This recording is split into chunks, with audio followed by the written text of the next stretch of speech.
Hello, let's jump into some PvP tips on building and fobs, teleport pad builds, platform dinos, and more. So platform dinos, right? If you've noticed, when building on platform dinos, now your foundations are these thin little, look like ceilings basically now, right? You snaps to the become like ceilings, so you're not thick anymore, so you can no longer just hide in a foundation. So you have to build a box around your character. So instead of just being able to place one pillar down where your character is, now you have to actually build a box, so that limits the amount of structures you have left over for building your platform dinos. Okay, so as we can see with this pair racer, we can put a few walls on it and a few ceilings and a couple foundations, and that's about it. Right? You can't build a whole lot on them. So you're limited on how many turrets you can actually block. So it's a very small range, but you can put these shoulder to shoulder and have a wall, and everybody just kind of walks forward, and you can get through most land bases this way.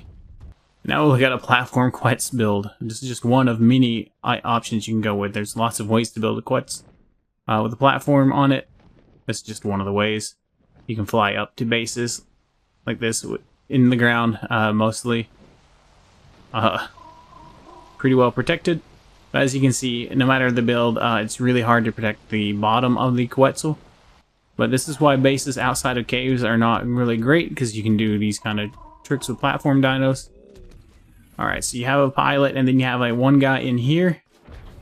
Right, coming and crouch down inside this little room here. Why I'm doing the half wall here is because you get a lot more protection up and down from turrets. And then you can set in here with a tech rifle once you get in tech rifle range and shoot into a enemy structure. You see my how to build a pack cave video, and I've talked about the hatch room quetzal in there. This is what I was referring to. This is the quetzal here that will let you pretty much defeat anything built up on top of pillars, cliffs, whatever. If it's up high, this quetzal can do it. So if you can see this, what we got going on here, this is a really just basic quetzal build. Put a lot of hit points in the quetzal so it can take a few shots as you fly toward the tower, get out of the range of the turrets, and then park it, and this just sticks above. Now you can have a person in the top already, or this can be done solo, but yeah, you just put the top box where it's facing the base of the tower, so that's all it can see. And if you're solo, you would just use the ladders. Now if you're not solo, you're not in the solo, you don't need the ladders, you can just put a guy in the top. Then you don't need, you have a few more structure options, so you can box this in a little bit or make it a little bit more protected. But as you see here, it'd be really hard for any turrets to see or shoot me. And then I could take out I could take this teleport pad or whatever you have here, fob, whatever is built up here, could be taken out pretty easy with just a tech rifle. So yeah, the new hatch frame, which is called a giant cellador now, no longer has the hatch frame part with it, and you can't put that on the platform dinos currently. So it does limit your build, so you have to choose which kind of build you're going to go with. But yeah, anything up on a cliff, even without this, the periscope build here, and if we used came out with ceilings and then came down with walls in front of them with a little box on top to shoot out, kind of like what I was showing you earlier, that would work too. It would just be a little easier to counter than to counter this. More on the pack cave later. I have some updates in this video about the pack cave, and if you haven't seen my pack cave build video, you should go check it out after this video. Alright, so we're going to go into turret towers now, how to build turret towers. If you've seen online, there's this cool one. I don't think I really recreated it very well. Anyway, there's a hexagon turret tower you can do. Goes up with pillars and uses triangle ceilings, and then comes out with the fence supports and railings, and you put turrets on it.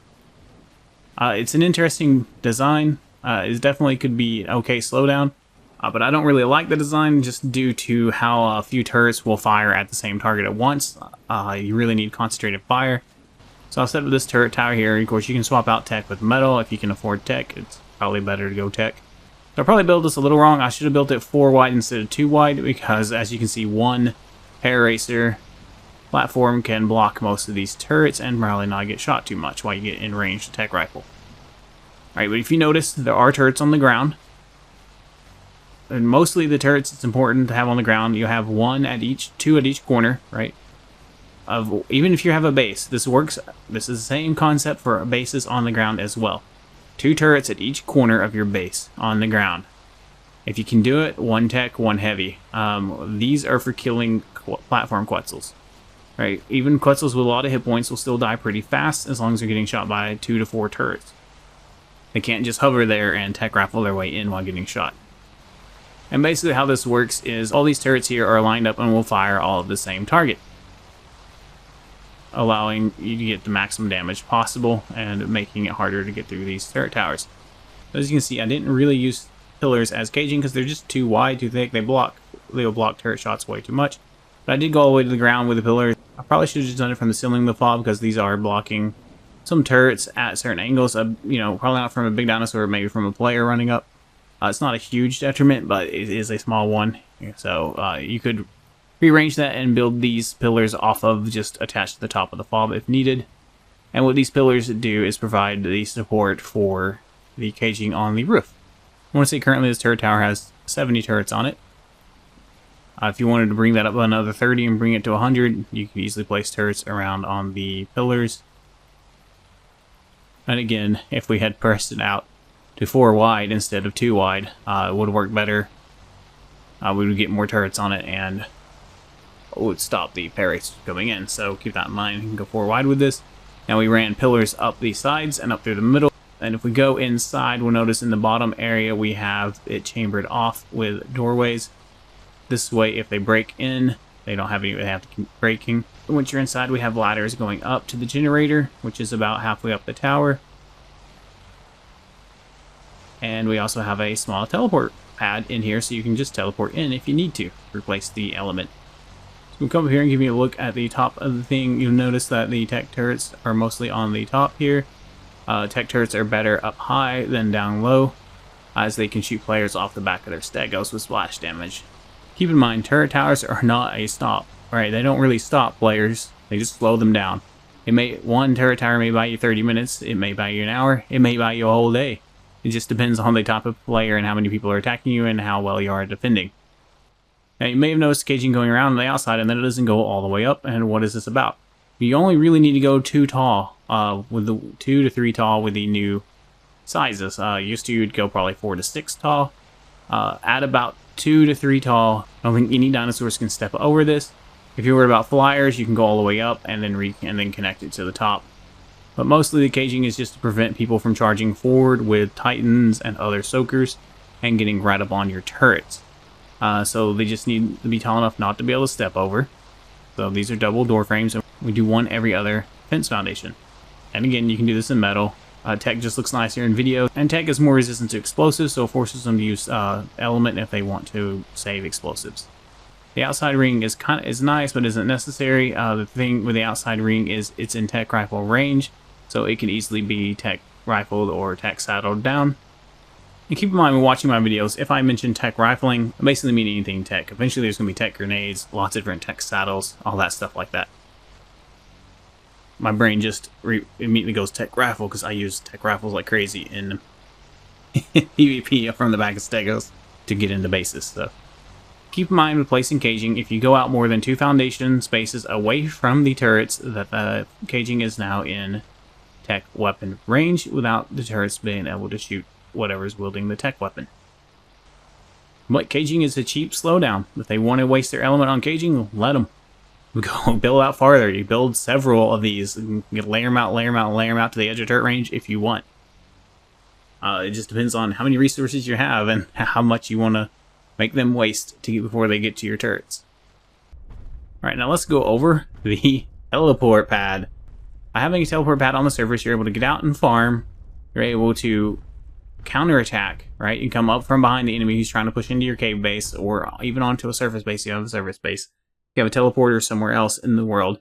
Now, of course, if you do this with it, it's as protected as it can be for on the surface, but it obviously stands out and will probably be easy for scouts to find. So you could just hide a teleporter somewhere in the world and try and go from there and hope it doesn't get found, or set one up that can be a temporary teleporter or whatever, however you want to do it.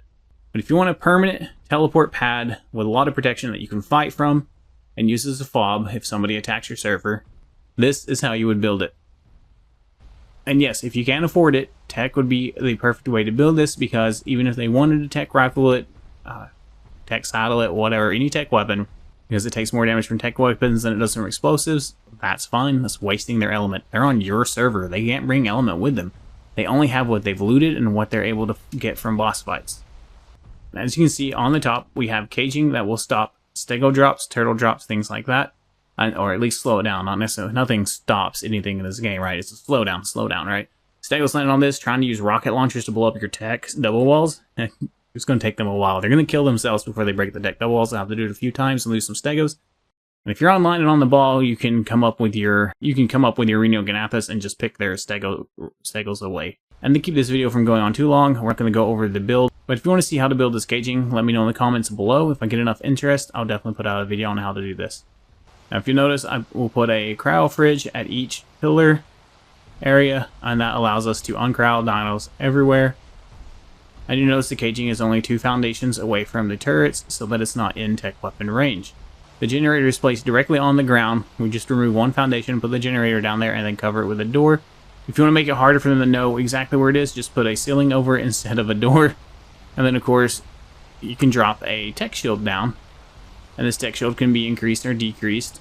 When increased, it will cover this entire fob all the way to the outside. So if you need to reload turrets or whatever, and you can just throw that up, and it'll protect your guys in the tech suits refilling the turrets. And then you bring it back down, repair if it took too much damage. And you'll notice at all 4 sides have a door big enough to get a Giga and car through. These aren't necessary if you're going to be uncryopodding, but if the enemy pushes up foundations close enough to you, you won't be able to uncryopod outside of your caging, and then your dinos won't be able to exit. And that would be not good. So you can, if you want to, you can finish that off with the caging, but this will pretty much prevent them from running in here with titans and different things like that. If you place the doorways directly in the middle of each turret pillar there, you wouldn't have to worry about any Paracer or Quetzal getting up on it. Of course, like a whole line of Paracers, if you have a trap that big coming at you that they can do a whole line, any outside base is going to fall really fast. That's all there is to that. When building outside turret towers or fobs or anything like that, keep in mind turrets are inherently weak. I know they seem powerful, they seem scary, but anybody who's played PvP for a long time will realize they're not that hard to get around, they're not that powerful. So if you don't have a concentrated fire of turrets onto one target, that target can survive and get up into your base or your fob, whatever it is, and destroy it. Less than 30 turrets firing in one direction is just too little to be useful. You might as well not have them. Now, minus the vault, this is pretty much an outside teleport you can hide almost anywhere and be really hard for people to find if they don't track you back to it or from it. Right, you can just pop 2 foundations down and a small teleport pad on it, come out. You can have empty cryo fridge next to it just so you can throw out cars and anything big that can't come out on a small teleport pad. The problem is, this does leave element out in the world for people to find if they do find it and help provide them with ways to raid you. So be careful about leaving element out in the world. Alright, so a quick update on the Pack Cave. Well, I was talking about the tech weaponry, right? And going into the Pack Cave with it. As you can see the turrets on the back wall there. A properly placed shot from a tech tape, which I'm not the best at using tech saddles. But yeah, I've landed a few on that back wall in there, and if I had tech turrets on the back wall that were visible, the tape would hit it. Alright, so that's what I may have been saying tech rifles in my pack video. But tech rifles don't actually hurt tech turrets, it's the tech saddles. But same difference, right? Tech will damage the turrets. So you gotta be careful about where you place those. Alright. Now you may think around the corner once you get in there is safe because tech rifles won't be able to hit your tech turrets, but it's not exactly safe because you can get a tech tape in there through cryopodding if needed. If not, then just by flying it in. May not seem like it fits, but it does. And once you get in, you land real quick so you can stay on it, and then you can walk through. Now you may have to do some trickery to get in further, but as you can see, I'm in here, and there's a tech turret there. If I had players up front here with shields blocking for me, then I could just destroy all of this. Alright, I could destroy, well, not all of this, but that tech turret. Now it's gone. And it doesn't take very many shots. And then, of course, once we've cleared all this out and gone in there, and you can kind of see, and if this is a high hit point tape, you know, you can just rush it in here and take a couple of shots and break everything that you possibly can break with it. And you see, we can probably do some splash damage to some of those tech turrets around there. Alright, and then of course we can uncryopod it once we get further in if need be. Once we've destroyed enough, but as you can see, you can kind of fidget and you can slowly make your way through this cave. And there's some tricks you can do with other dinos to help pop you through here as well. But if you start flying, once you're in and landed, it'll kick you off and then you won't be able to get back on it. Now if we come in, we can look. You can see where we're hitting these tech turrets. Let's see. They took a little bit of splash damage and probably would have broken if we could have gotten some more shots in. So even this placement of them could be bad, but it is what it is. You need those tech turrets there. And these took a little bit of splash damage as well.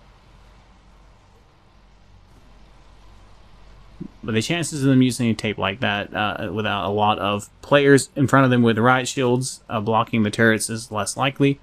But that's why we were saying if you place any right here in the very middle that can be seen from outside, they can hammer this spot from outside and do splash damage and break the tech turrets.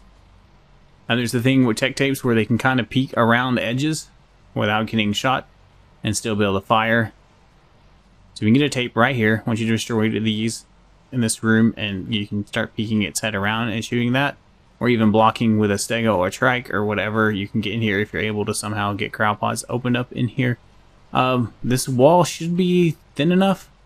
The foundations on the other side should block uncryopodding dinos. So you shouldn't be able to get any big soaker in here, but you can get some turtles and some players with shields. But if they can, I think, even with those there, I think right here, you can uncryopod dinos. So I think a trike can get through this. So a trike can come up in here and start blocking for the tape. When the tape comes down and starts shooting this. So this is just what it is. Expect it. Be prepared for it. Make sure you can kill them. If you enjoyed this video, smash that like button. Have an awesome day.